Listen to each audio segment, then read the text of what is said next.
കുട്ടി ഒരുപാട് ചോക്ലേറ്റ് കഴിക്കുന്നു, ഡോക്ടർ ഒന്ന് അവനെ ഉപദേശിക്കണം, പല്ലിൽ പോട് വരും, ചോക്ലേറ്റ് കഴിക്കുന്ന കുറയ്ക്കണം എന്നൊക്കെ. അപ്പം നമ്മളിത് മനസ്സിലാക്കേണ്ട കാര്യം, ചോക്ലേറ്റ് ശരിക്കും നമ്മുടെ പല്ലിൽ പോടുണ്ടാക്കും? ചോക്ലേറ്റ് ആണോ ശരിക്കുമുള്ള വില്ലൻ?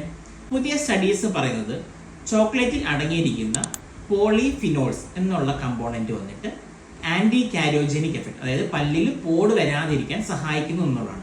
അതിൻ്റെ അർത്ഥം നമുക്ക് ചോക്ലേറ്റ് കണ്ടമാനം കഴിക്കാം എന്നുള്ളതല്ല.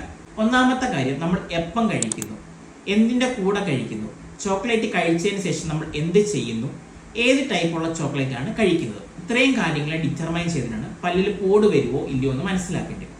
കഴിവതും സ്റ്റിക്കി ആയിട്ടുള്ള ചോക്ലേറ്റുകൾ ഒഴിവാക്കുക. ഡാർക്ക് ചോക്ലേറ്റുകൾ കഴിക്കാവുന്നതാണ്, കാരണം അതിനകത്ത് ഷുഗറിന്റെ കണ്ടന്റ് കുറവായതുകൊണ്ട് പല്ലിൽ വലിയ രീതിയിലുള്ള പോടുകൾ ഉണ്ടാക്കില്ല. വൈറ്റ് ചോക്ലേറ്റുകളും അവോയ്ഡ് ചെയ്യേണ്ടതാണ്. രണ്ടാമത്തെ കാര്യം, നമ്മൾ എപ്പോഴാണ് ചോക്ലേറ്റ് കഴിക്കുന്നത്?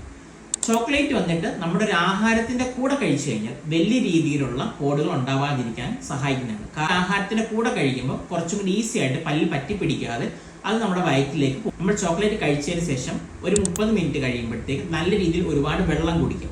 അതുപോലെ തന്നെ നല്ല രീതിയിൽ ബ്രഷ് ചെയ്ത് പല്ലുകൾ ക്ലീൻ ആക്കി വെക്കുക. അതൊന്ന് ഓർത്ത് വെച്ചോളൂ.